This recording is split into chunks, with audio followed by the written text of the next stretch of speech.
Good afternoon, everybody, and welcome to our November 27th, 2023 regular meeting of Belleville City Council. The City of Belleville acknowledges we are meeting today on the traditional territory of many nations. The municipality operates on the unceded and unsurrendered lands of our Indigenous peoples.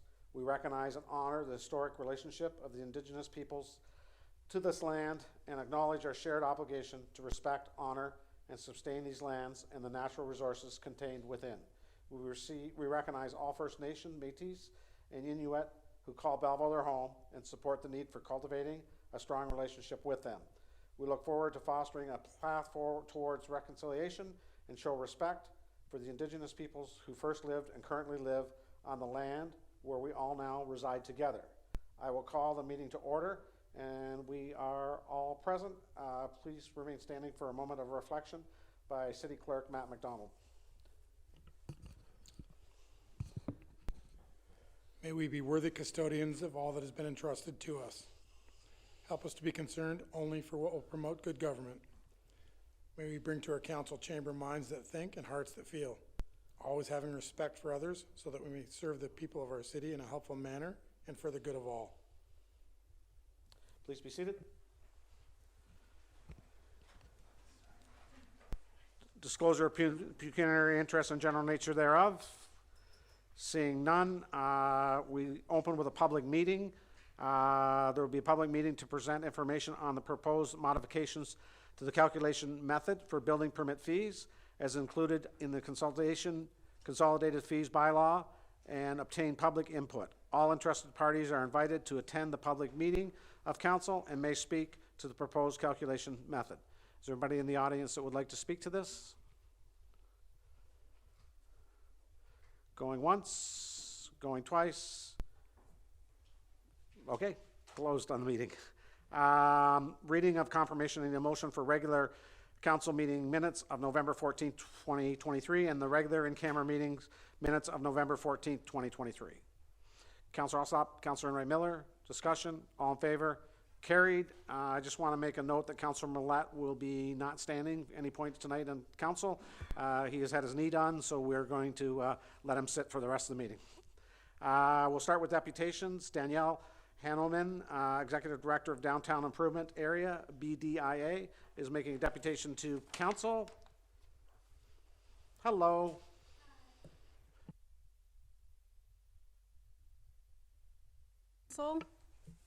And the members of the community. My name is Danielle Hanneman, and I'm the Executive Director of the Belleville Downtown District BIA. Thank you for receiving the 7 letters of support and the PDF that contains all of the data and information about this program. I feel confident that you have all the information to receive this deputation today. I'm here with the goal to ask for your support for the Welcoming Streets program. We also want to take the time to acknowledge the incredible support we have behind us today, which is Belleville Police Services, stakeholders, Welcoming Streets clients, and community partners. Welcoming Streets is an award-winning and collaborative program dedicated to addressing the wellness concerns and homelessness in the heart of our city. In response to calls for concern from the BIA businesses and property owners, our trained Welcoming Streets staff promptly engage with individuals facing challenges related to mental health, substance use, and homelessness. Beyond offering short-term relief, the initiative focuses on establishing long-term support by collaborating with existing organizations dedicated to housing solutions and mental health support. The program's primary goal includes enhancing community safety, reducing unnecessary calls to Belleville Police Services, raising awareness through community education, fostering positive and trusting relationships, and providing system navigation support. Through a person-centered and therapeutic approach, our Welcoming Streets stewards are able to meet people where they're at. We are collaborating with the Loyalist College's Applied Research and Innovation Office to become a leader for other cities. Several cities, including Cobourg, Sudbury, Peterborough, Oshawa, Guelph, London, Kingston, and Trenton, have expressed interest in Welcoming Streets or similar initiatives. To offer a concise overview of Welcoming Streets operations, the following slides illustrate the key outreach phases, which is risk assessment, outreach, and case management. While Welcoming Streets responds to calls of concern from downtown businesses, it's crucial to understand that the program actively maintains a proactive presence in the downtown area, aiming to prevent and minimizing calls received to frontline workers. Welcoming Streets prioritizes calls based on identified needs and the level of risk involved. Following the completion of a risk assessment, the stewards promptly responds in person, typically within 10 minutes. This immediate response, initiates concerns through crisis intervention or by facilitating connections through relevant services.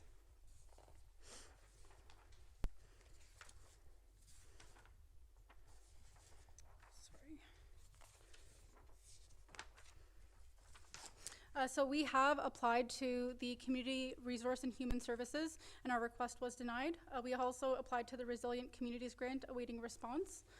For the Trenville Seed Grant, we are also awaiting response. For the Belleville Community Safety and Policing Grant, we are also awaiting response on that, and community partners with the downtown stakeholders and individuals with lived experience.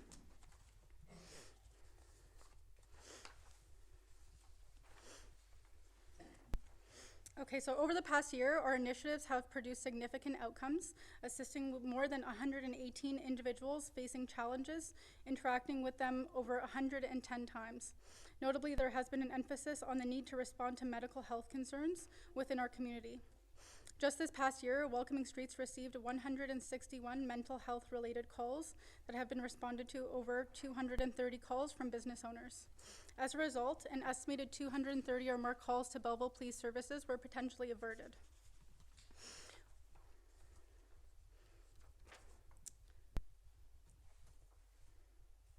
When referring to these statistics, responding to these calls would have cost Belleville Police Services an estimated $40,000 in initial call response dollars, and likely another $40,000 in following paperwork and referrals, totaling to an $80,000 savings to Belleville Police Services alone.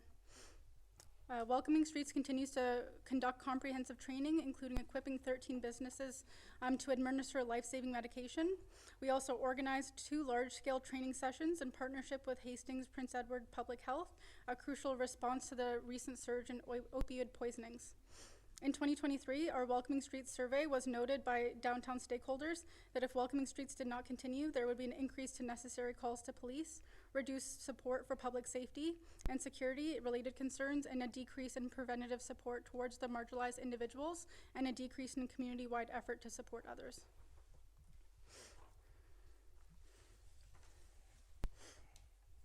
Welcoming Streets conducted a survey in September to October 2023, seeking anonymous feedback from community partners, stakeholders, and individuals with lived and living experience.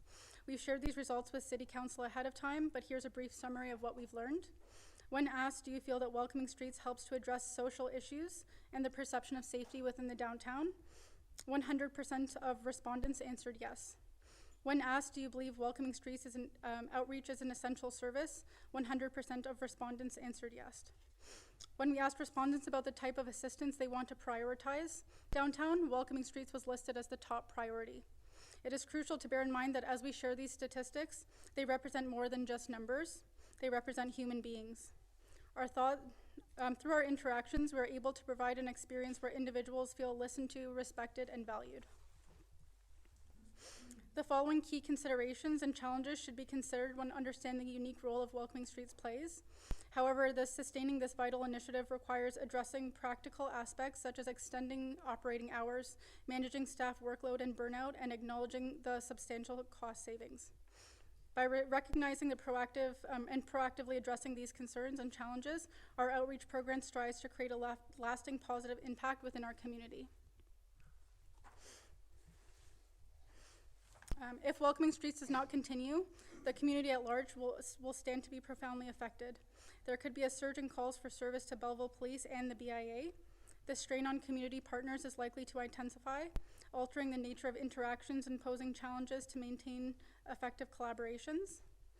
Community education and awareness initiatives may suffer setbacks, impacting the overall understanding of crucial issues. Furthermore, the discontinuation could have implications for economic development, fostering hesitation for future investments downtown. Our ask today is that City Council supports our request of $140,000 for Welcoming Streets to operate in 2024. The pie chart on the screen highlights our broader vision, which envisions operating with a budget of $300,000 to employ 4 staff. While we are seeking $140,000 from the City of Belleville, we are actively pursuing multiple funding sources to bridge the gap. These additional funding streams include a variety of grants which were shared on the earlier slide, but it's crucial to convey that none of these fundings are secure. If additional funding is secured, we can consider enhancing the program by extending the service area, extending hours of operation, or responding to encampments. Alternatively, we can also consider offsetting the cost of the investment the city is making. As I conclude this deputation, I want to leave you with a final thought on the profound impact of the Welcoming Streets has had on our community. Beyond the numbers and statistics, our program is a lifeline for individuals in need, a beacon of hope in challenging times. Through our efforts, lives are touched, barriers are dismantled, and a sense of unity is fostered. The rippling effect of our outreach extends far beyond the downtown, creating a more compassionate, resilient, and connected city. Investing in our program is an investment in the well-being and strength of our community, ensuring that no one is left unheard or unsupported. Thank you for your consideration and ongoing support. Thank you. Any questions for the deputation? Councillor Carr? Yes, thank you, Mayor. A couple questions. Just in terms of your one slide there regarding risk assessment, outreach, and case management. Yeah. Can you describe a little bit as to what the risk assessment process is? So when a call comes in from a downtown business or a stakeholder, our steward is able to assess the risk of that situation. So it's whether they call BPS or if they can handle it on their own, or sometimes it is a two-staff model. Okay, and then just a little bit further with regards to the case management side, you talk about system navigation, appointment facilitation, community education, and cross-sector involvement. Can you outline any results in terms of, as it relates to case management, like numbers that say who you've referred to where and the long-term success? So if you have a individual, say, in crisis, and that you've done the risk assessment, feel that the team can handle it, say, without police involvement, provide a little bit of outreach, but then the case management sounds more longer term in terms of connectivity with different resources, and I see housing focused is included. Can you just describe your results or your successes on the case management side? Yeah, so we have connected individual to housing and to other services. So we do have a variety of partners that we work with the social service agency. So we're able to act as that connection because our stewards are on the ground talking to these individuals, and they're able to navigate through the system. So in the monthly stats that we provide to council, there is lots of statistics about that. I do have the October stats that I could share with you as well. That would be great, for sure. And then could you just differentiate between the 810 plus unique interactions and then the 118 unique individual interactions? Can you just describe what the two are? So the unique interaction is like with a new person, and the 155 is a client of Welcoming Streets. So someone that that's ongoing. Ongoing. Yeah. Okay, thank you. Thank you, and through you, Chair, I have a couple of questions. Sure. First and foremost, how many respondents did you get to your survey? 27 respondents. 27, and Yep. that survey was circulated throughout the entire community or just the downtown core? Just the downtown core. Okay, and second question, how much money has been allocated from the DBIA to help to bridge this program instead of just Belleville City Council providing funds? I know that you had asked for $200,000 from Hastings Housing, and that was turned down for the $140,000 that it costs to run the program. So I'm assuming that the extra $60,000 was an ask so that you could expand it. Am I correct in that assumption? That's correct, yeah. Okay, so the $140,000 you're asking from the city of Belleville is going to fund 2 people to do Welcoming Streets continually? That's correct. How much money has been given by the BDIA to assist with that? As of right now, there has been no funds allocated to Welcoming Streets from the BIA. Thank you. Councillor Thompson? Thanks, Danielle, for coming. I appreciate it, and it's great to sit on your board. 2 questions that have been asked a couple of times to me. Is there 2 people on the street all the time for the $140,000? So we did have that model until June. We did have some staffing changes, and with this type of work, I think that there is a lot of burnout. As of right now, there is 1 person on the street and 1 person that is working remotely. That is our basically program founder, Sarah Baring. She is doing an amazing job doing all of the statistics, applying for grants, looking for funding sources, helping with case management, and she's an amazing leader in the program. So she's doing an amazing job, but as of right now, there's one person on the street, and we do have one Loyalist College student as well that works with Dallas. So if the 140,000 is approved, you plan to have 2 people on the street all the time? So for the coordinator role, it is difficult because even if they were on the street, like they wouldn't be on the street 100% of the time. No, I realize that. But you plan to have 2 people employed doing the welcoming streets. There would be 2 people employed, correct, yes. So I'd like to make a motion that we table the request till the next council meeting on the request of the $140,000. Seconded by Councilor Alsop. Tabling motion, no discussion. All in favor? Carried. Thank you. Thank you. Next we have Director Ferguson, Finance and Treasurer, making his application to council.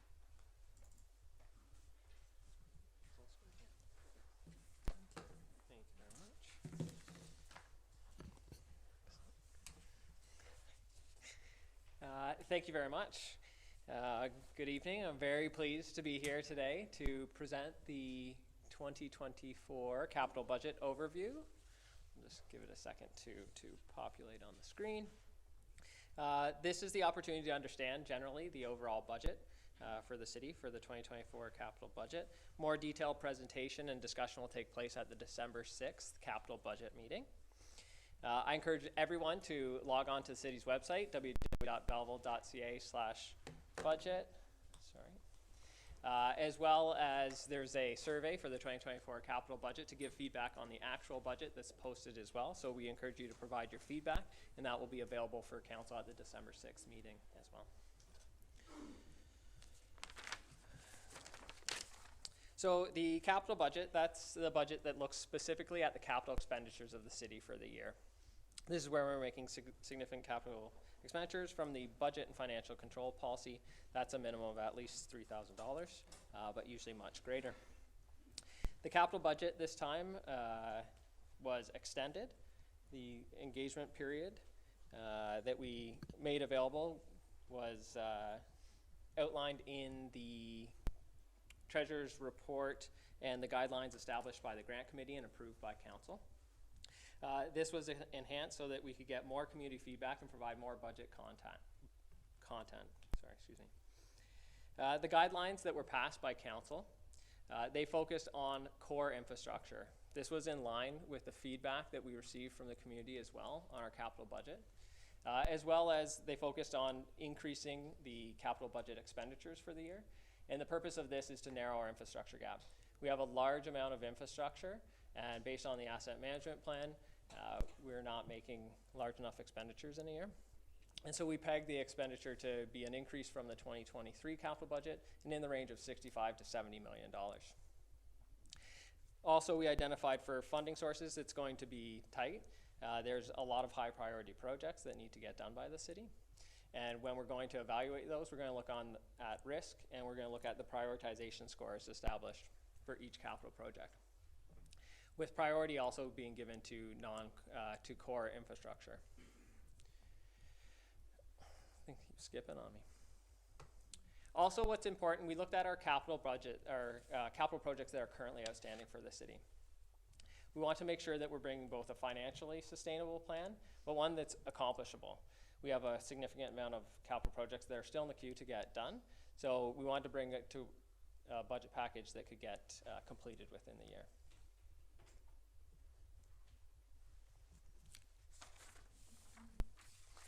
This will be a familiar slide, and it relates back to what we're trying to do with the capital plan. We're trying to deliver on asset management plan. We're trying to maintain the city's infrastructure at the expected levels of service. And we've done this based on the 2022 approved capital budget plan that's in front of you today. However, as you're aware, we'll be doing some training, and we'll be looking to do an update to the asset management plan for July 1st, 2024, in line with the legislative timelines. The city has a significant amount of infrastructure valued at over $2.3 billion. Our assets are in fairly good condition. However, there are specific areas that are going to require more immediate investment, and you'll see some of those in the capital budget for 2024.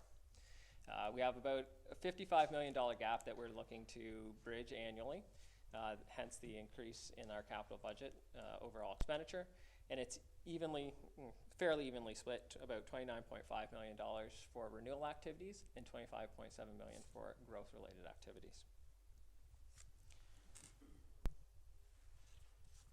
This is another familiar schedule, and again, it's identifying our asset management planning goals.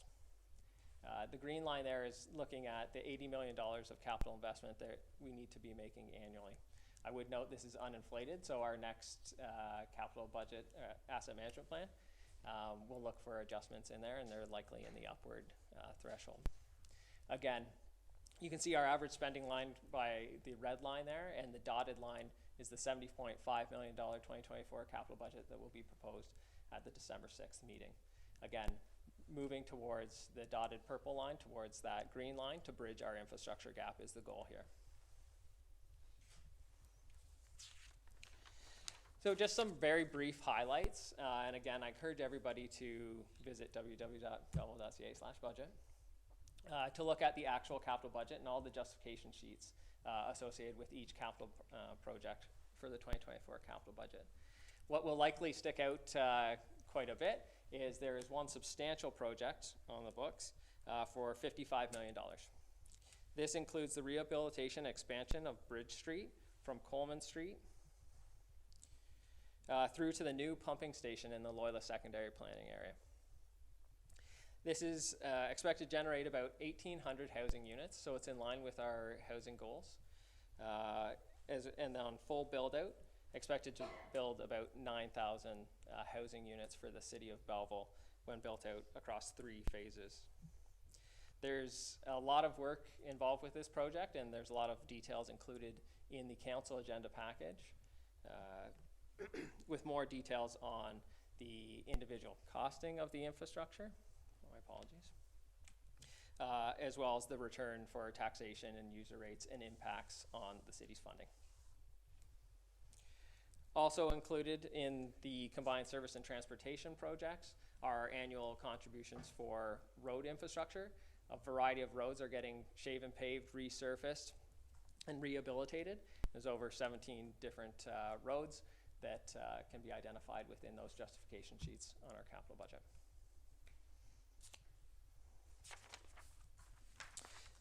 Stormwater, water, and wastewater projects focus on the city's underground infrastructure as well as the facility infrastructure required to treat, distribute, and collect water and sewer.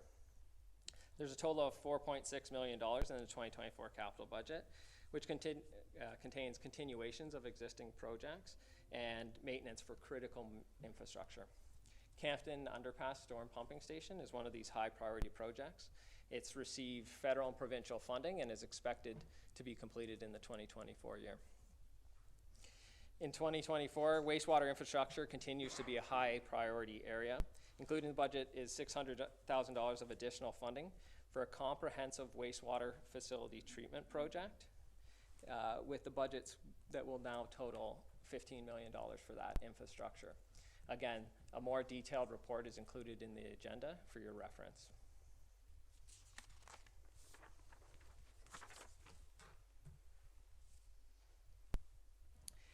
The city's fleet and equipment area is also identified in the AMP. It's not a large value area.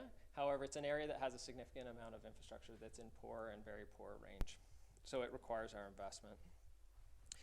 Current projects are about $2.8 million, and they're really focusing on the high risk and high priority fleet replacements for the city, with only 3 replacements being made this year.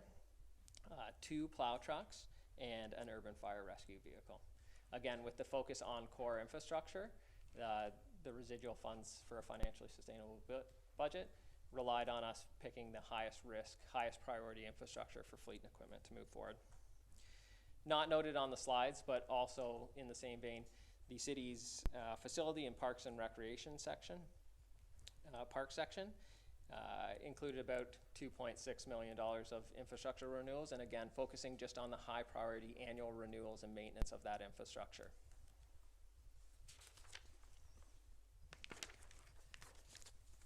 Financing, how are we going to pay for it?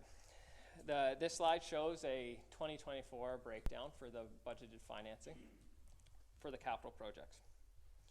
Additional information on each funding component will be brought forward at the December 6th presentation. However, it can be noted there's a rather large section there focusing on long-term debt. To fund the project for the Avonlow pumping station, it will require a significant amount of funding, and it's proposed that this will come through long-term debt. What's important to understand, consideration, is that a lot of this debt is actually going to be funded through development charges. That's the funds that we raise for growth infrastructure so that growth pays for growth. There will be no tax impacts associated with the long-term debt that's expected to be drawn from this funding. The remainder of that will be borne by the wastewater user rates for the debt funding, as it's specific to the Avonlow pump station infrastructure. Grant funding is the next highest section at 17% of the funding, with the tax and user fee reserve funds that we establish each year making up about 27% of the financing required for 2024.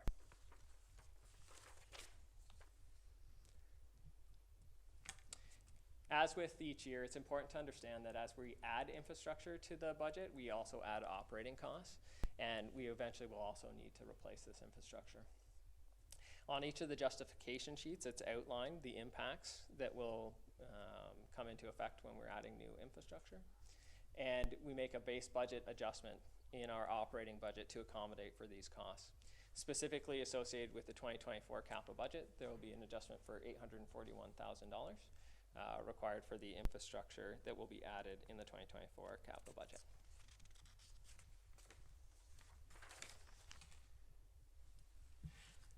So I don't know if I stayed within my time, but I tried to keep it a brief capital budget overview.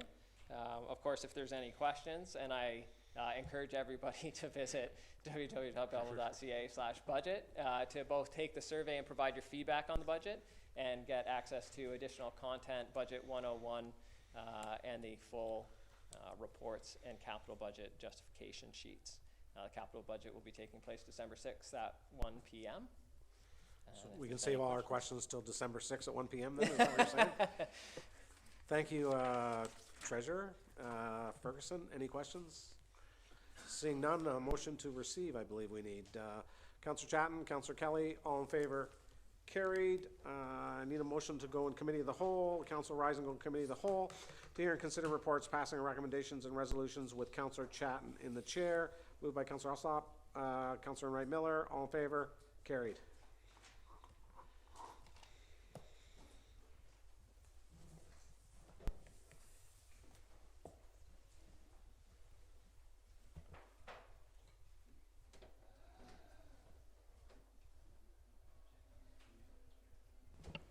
Okay, the agenda shall include reports, items that warrant individual attention from council. 8A1, the resolution reads that pursuant to the Director of Corporate Services, Clerk's Report number DCS-2023-24, appointment of a member to City Committee, that a bylaw to amend bylaw 2023-09, the appointments bylaw, be prepared for council's consideration. Could I get a mover for that? Thank you, Councillor Alsop, and a seconder, Councillor Millette. Any discussion? All in favor? That is carried. 8A2, the resolution reads that pursuant to the Accessibility Coordinator's Report number AC 2023-01, Council approved the 2023-2027 Accessibility Plan, the Corporation of the City of Belleville. Can I get a mover? Councillor Enright Miller, and a seconder, Councillor Alsop. Thank you. And any discussion? Yes, go ahead. Thank you, Chair, through you.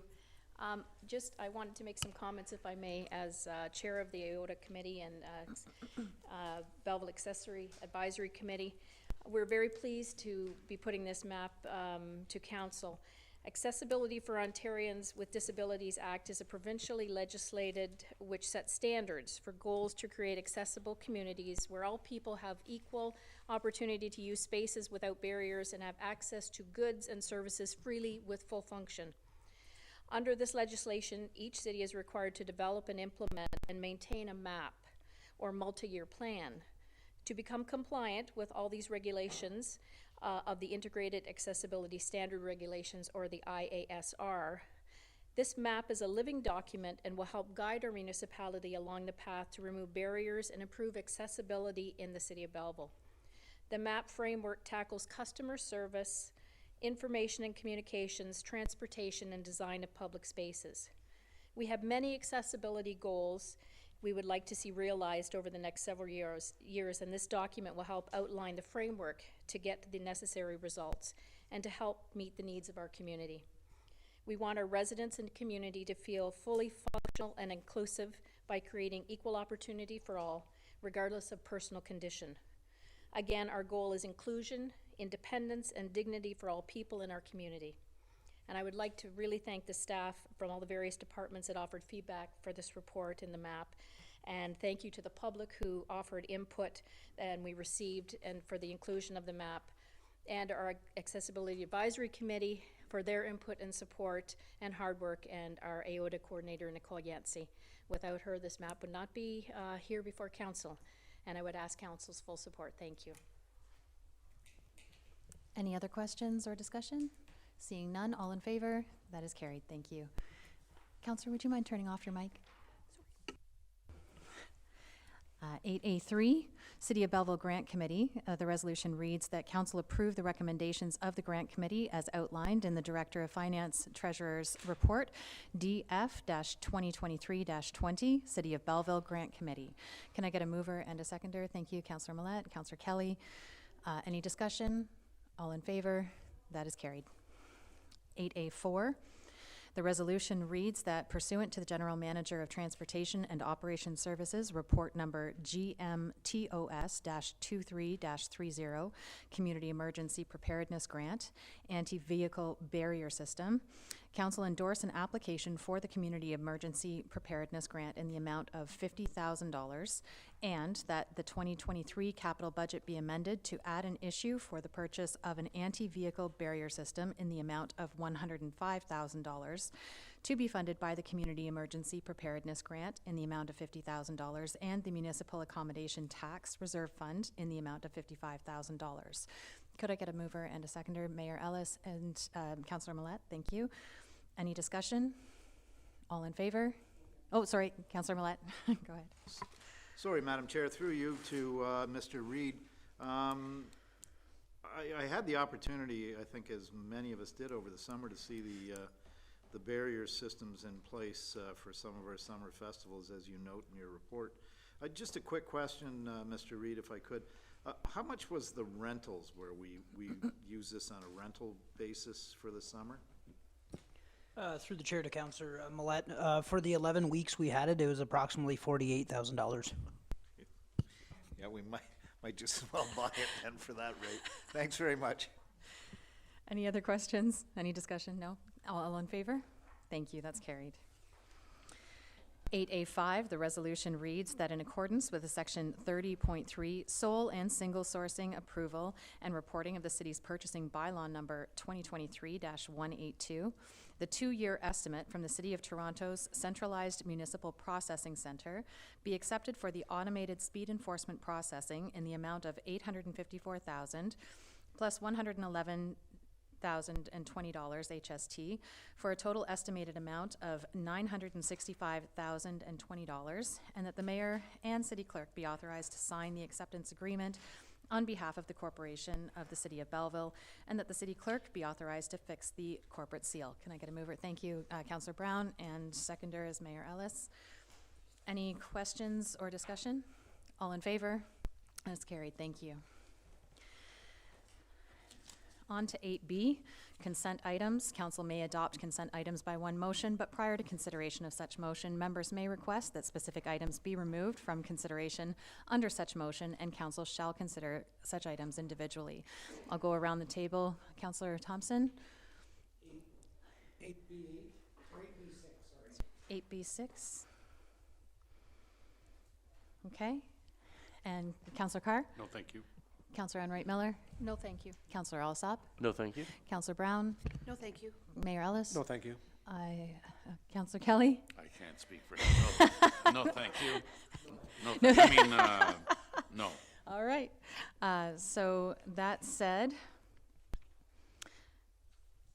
that the consent items be approved with the exception of items 8B6. Can I get a mover? Thank you, Counselor Alsop, and seconded by Counselor Enright Miller. All in favor? That is carried. So 8B6, the resolution reads that the mayor and the city clerk be authorized to sign the tolling agreement pertaining to contract ENG 2020-12, Bridge Street, Lower, bridge rehabilitation on behalf of the corporation of the city of Belleville, and that a bylaw be prepared for council's consideration. Moved by Councillor Thompson and seconded by Councillor Enright Miller. And discussion, Councillor Thompson? Yeah, just if I could have some explanation, it's a tolling agreement. Can I have somebody sort of explain what a tolling agreement is and what they plan to do with the Bridge Street Bridge? Manager Ashton, would you? Okay, sorry, I'll try to speak myself.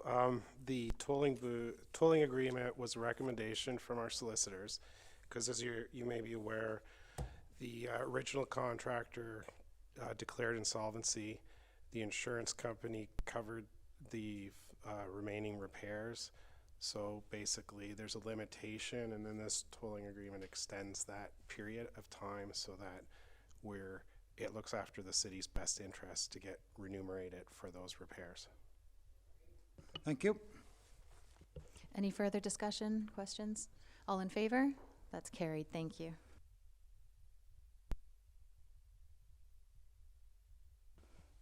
So council may adopt consent items by one motion, but prior to consideration of such motion, members may request that specific items be removed from consideration under such motion, and council shall consider such items individually.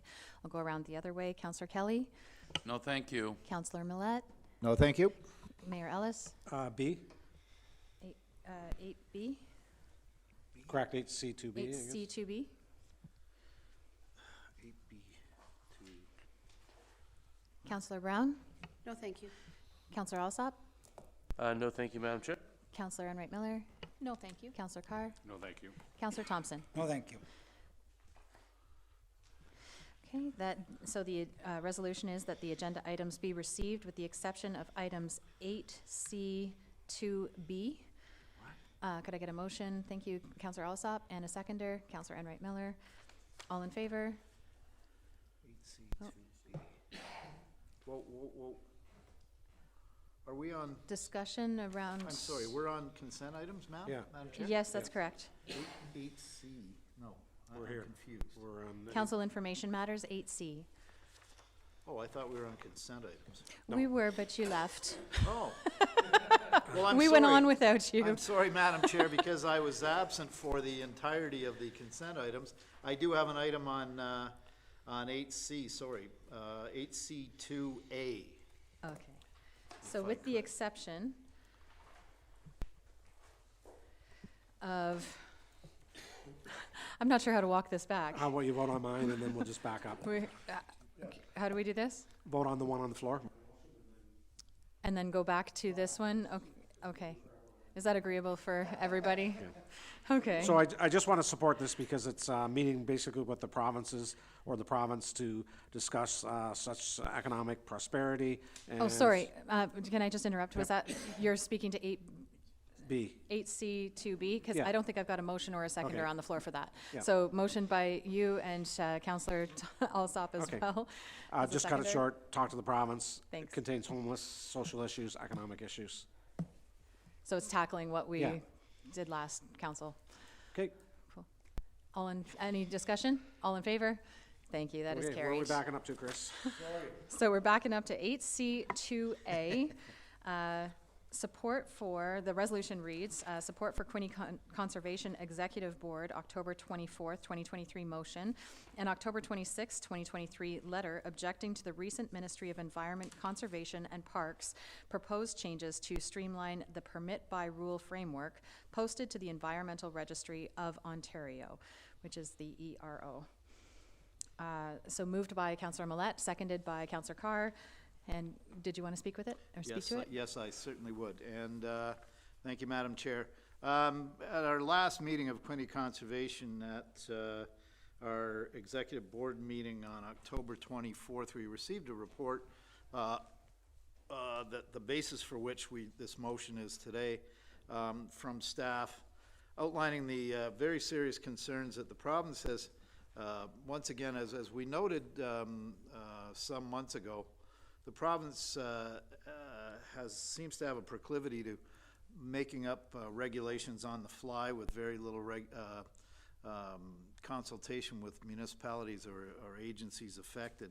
When we found that our own official plan was altered without our notice, well, we now have the province altering the safety guidelines for our source water, drinking water protection, and to the extent that changes to streamline, as they call it, the permit by rule framework. So, you know, caught up in the gobbledygook is basically the fact that the Environment Ministry will no longer undertake an upfront detailed review of applications related to these activities. So what this is the transport of hazardous materials, and they're varying degrees of hazardous materials. And what this is designed in a nutshell to do from the province's standpoint is to cut red tape, if you will, in the regulatory process that currently requires companies and outfits that transport materials on our highways and roadways to file detailed reports on the material in those transports, if they are a number of waste items, and those include asbestos waste, biomedical waste, treated biomedical waste, liquid industrial waste, hazardous waste, PCB waste, naturally occurring radioactive materials, certain private stormwater management facilities, and others. So basically what they've done is they gave us until October 30th, and we missed the deadline for this municipality to oppose it officially. What we're doing here is endorsing the opposition letter sent by Quinte Conservation and hopefully some of our member municipalities before that. But what this entails, it will allow regulatory changes that involve self-regulation. So that means if you're a company that transports asbestos waste, biomedical waste, and all those lovely stews that I just outlined there, you will go to the registry and self-regulate. You'll say, I'm planning to truck 18 truckloads of PCB waste by that reservoir on County Road 18 on such and such a date. Now here's the catch. If you fail to do so, this new process, this new framework also takes away any penalties or repercussions for failing to register. Now, as we should all be concerned, and for those watching Provincial Safeguards, and for those of us who still remember quite vividly the horrors of Walkerton, when you start deregulating in this manner, leaving it up to self-regulation, if you will, you end up with the Gable brothers running your water system for the town of Walkerton. That's the kind of thing that you get when you take away what they derisively call the gatekeepers and cut the red tape. This is another example of a quiet erosion of the safeguards to our drinking water. Any one of these materials in a spill from a truck anywhere near any of our source drinking water is a recipe for disaster for potentially hundreds of thousands of people. So I ask for our support and in the strongest terms, and the letter, it has my signature on it, but it's from the executive board, and it's CC'd to Quinte Conservation members, MPP Shelby, MP it should be Shelby Cramp Nyman, MP Ryan Williams, MPP, they've got them backwards, MPP Todd Smith, and MPP Rick Brzee. In the strongest possible terms, objecting to these erosions of safeguards. Thank you. Any further discussion or questions? Yes, go ahead, Councillor Enright Miller. Thank you, Chair, through you, and thank you, Councillor Millet. The letter was very well written. When we see the Walkerton tragedy in print again, it's certainly raises the alarm bells, and Manager DeCole is not here to even back you up and speak to this, because if anybody that's done the tour with him and the plant, oh my, it's a high priority. Because we've missed the deadline, what do you think the odds are of this being brought back? And well, you know, it called for submissions by October 30th, which we learned at our October 26th or 24th, sorry, meeting of the Quinte Conservation Executive Board. You know, we got this in on time on behalf of the member municipalities. The only problem, the only issue here is that we can't, it's past the deadline for input. Hopefully someone's listening at some point, and I think by highlighting it here, we have indeed sent it to our members of provincial parliament. Hopefully they're listening and representing on our behalf, because this is just some really boneheaded legislation. It's dangerous, quite frankly. Councillor Alsop? Yes, thank you, Chair. I just wanted to lend my voice of support to this motion.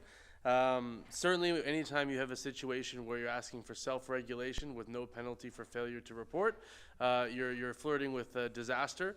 And I think that anything we can do to help protect our drinking water, as well as our beautiful Bay of Quinte and many other great bodies of water that we have in this area, it's essential to do that. So I'd like to support this motion as well. Thank you. Any further discussion? All in favor? That is carried. Thank you. And I need a motion to rise and report. Thank you, Councillor Alsop and Councillor Enright Miller. And all in favor? That is carried. Thank you, Councillor Chatton. Bylaws. Following the first and second reading of bylaws, members may debate any bylaw under consideration. I need a motion to pass the first reading of the bylaws 2023-201, 202, 203, 204, 205, 206, and 207. Moved by Councillor Thompson, Councillor Enright Miller. All in favor? Carried. Second reading of bylaws and discussion 2023-201, 202, 203, 204, 205, 206, and 207. Moved by Councillor Chatton, seconded by Councillor Alsop. Discussion. All in favor? Carried. And final and third reading is 2023-201, 202, 203, 204, 205, 206, and 207. Moved by Councillor Chatton, Councillor Enright Miller. All in favor? Carried. New business. Motions, notice of motions, announcements. Councillor Thompson. Thank you. I have one proclamation. Whereas lung cancer is leading cause of cancer death among Canadians, accounting for more deaths than colon cancer, breast cancer, prostate cancer combined. Over 20,000 Canadians are expected to die of lung and bronchus cancer this year, representing nearly a quarter of all cancer deaths in the country. Early detection significantly reduces lung cancer mortality. However, only 5% of high-risk individuals are currently getting screened. Organizations such as the Canadian Lung Cancer Screening Initiative are committed to increasing lung cancer education and screening rates, but funding for lung cancer research is far behind. Additional research is needed to early diagnosis, screening, treatment for cancer, as well as lung cancer affecting women and lung cancer health disparities. Now, therefore, on behalf of the city, I hereby declare the month of December as Lung Cancer Awareness Month. And I got one other announcement, if I may. Yes, go ahead, Councillor I want to thank the staff. I want to thank the lighting committee for putting on I thought was a wonderful show on the November 17th. The drone display to wide review. I want to thank Manager Joe Reed's staff for a wonderful job putting it all up, being there for the evening. The people, there was a large crowd out. It was just a wonderful evening. Kids came and I stayed with Santa Claus and Mrs. Claus. We handed out about 375 coloring books to children. Santa Claus started to get lined up at 4:30 and didn't end until 25 to 9. So great evening. And I seen the mayor sitting on the Santa Claus's knee. Santa Claus told him to get off. He was a bad boy. Okay, I'm getting on the good list here, Garnet, Councilor Thompson, so. You got a lot to go. I know I do, so. Thank you very much. And I just want to commend your committee on behalf of council. It was a well night to remember, and there was a ton of people down there, Councilor Thompson, so kudos to the lighting committee and the volunteers that are on it. Thank you. Any other announcements? Councilor Enright Miller? Thank you, Chair. I have a proclamation as well. Whereas the 16th day of activism against gender-based violence started on November 25th, which is the International Day for the Elimination of Violence Against Women, and it will end on December 10th, Human Rights Day. Whereas the United Nations Unite campaign raises awareness and calls for action, such as lighting up cities across Canada with the color orange. Here in Belleville, the Grandmothers Advocacy Network is an organization that advocates for the human rights of grandmothers and vulnerable children in sub-Saharan Africa who experience violence in their daily lives. Whereas violence against women and girls is pervasive around the world, including Canada and our own city of Belleville. By creating worldwide awareness and calling for adequate, sustained resources, we will find solutions to end gender-based violence. Now therefore, on behalf of the City of Belleville, I do proclaim this time to be Orange Day. Unite to end violence against women and girls with the Belleville sign, Bridge Street Bridge, and Fire Station No. 1 Memorial Garden, all being lit as of December 4th. Thank you. Okay, thank you, Councilor Enright Miller. Councilor Brown? Thank you, Your Worship. I have two announcements. The first being this Wednesday, November 29th, Councillor Carr and I will be co-hosting a town hall for Ward 2 residents. Main item of discussion we'll start with the capital budget discussion, somewhat that you saw this evening. We want to talk about some other changes that we've approved as a council as it relates to speed studies and the posted sign procedures and methodology, that type of thing. And of course, a Q&A for everyone that attends. It's at the Jerry Masterson Community Center on Harmony Road, and it starts at 6:30. So we hope that as many Ward 2 residents will come out and join us, and of course, everybody around the table is welcome to come in as well. You made the news. You and Councilor Carr had your smiling faces on Quinte News today. And the second item relates to not one but two Santa Claus parades that we've been participating in as a city council. This past Saturday was the Foxborough Parade, very well attended. The roads were packed. I suspect that we handed out as many candy canes during the Foxborough Parade as we did that Councillor Carr did during the Belleville Santa Claus Parade. And of course, I'd be remiss if I didn't talk about that one as well. It was an outstanding parade. Thank you, Mother Nature, for both giving us temperatures that made it comfortable to be in. And congratulations, as I mentioned, to my colleague, Councillor Carr, who walked not one but two parade, and Mayor Ellis and myself, who walked one, and worked up a bit of a sweat by the time we'd caught back up to the city truck. And thank you to Joe Reed for being keeping the lookout for us and snapping a few pics during the Foxborough Parade. Thank you. Thank you, Councilor Brown. Anybody else? Councilor Kelly. First of all, I've got back into the country late Saturday night, and I've heard so many wonderful things about the Festival of Lights. Congratulations, Councillor. And I heard that the parade was very successful. Unfortunately, I could not be there. I was in Jamaica working on a twinning city relationship, so and there'll be more ongoing meetings, Mayor. I think it's fair to say that we all look at headlines and we follow the news closely at this table, and one thing that resonated with me today, breaking news, was food bank usage up nearly 40% this year in this country. It's never been a more difficult time for food banks. More than 800,000 people in Ontario have turned to food banks. The cost of living is too high for the average family. You know, there was that perception years ago, families that used food banks, mom or dad didn't have a job and it was a helping hand. Well, that's not the case anymore, and it's been like this for several years. Working families, some with 2 or 3 jobs to put food and make sure that the kids can get off to sports, transportation. The cost of living is killing families. So I contacted Suzanne Quinlan from the Gleaners Food Bank and wanted to kind of get an update what's happening at Gleaners.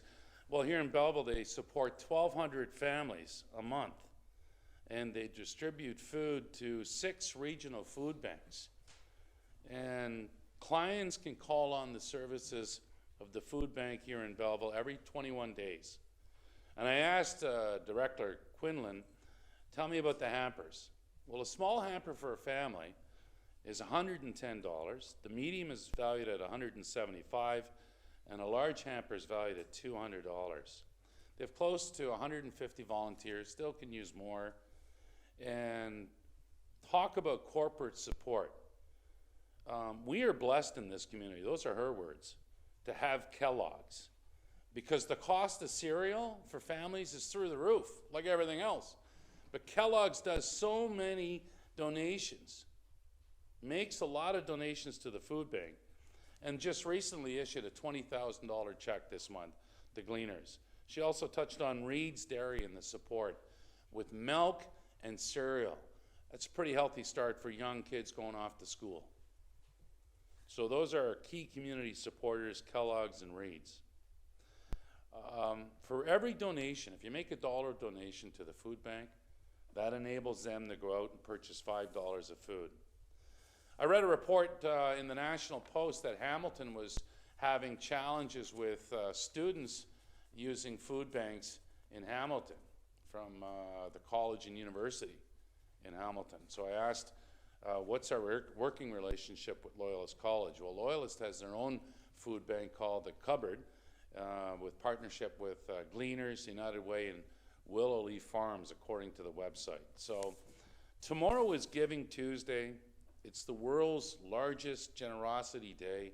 It's a big movement. Go to gleanersfoodbank.ca if you can. Make a donation. They close for a couple of weeks over the Christmas season, and we're down to the stretch now of the Christmas, less than 30 days. So think about giving a helping hand to the Gleaners Food Bank and the many families, working families, that are using the support of the kind souls in our area. So thank you. Thank you, Councillor Kelly. And I stand to be corrected, but I think tomorrow is the CP holiday train. Is it tomorrow? Tomorrow with sponsoring by Gleaners, or the Gleaners are part of that. And I believe it's about 9 o'clock, Joe? Let's go. 9:15. Councillor Thompson will be there dressed as Santa Claus. So welcome everybody there, and I think to bring food to the event, there will be baskets and that to put it in. I need a resolution now that bylaw 2023-208, a bylaw to confirm the proceedings of council at its meeting held on November 27th, 23, be read a first, second, third time, and finally passed this 27th day of November 23. Councillor Chatton, Councillor Alsop, all in favor? Carried. Adjournment motion. Councillor Millette, moved by and seconded by Councillor Carr. All in favor? Carried. Thank you, everybody.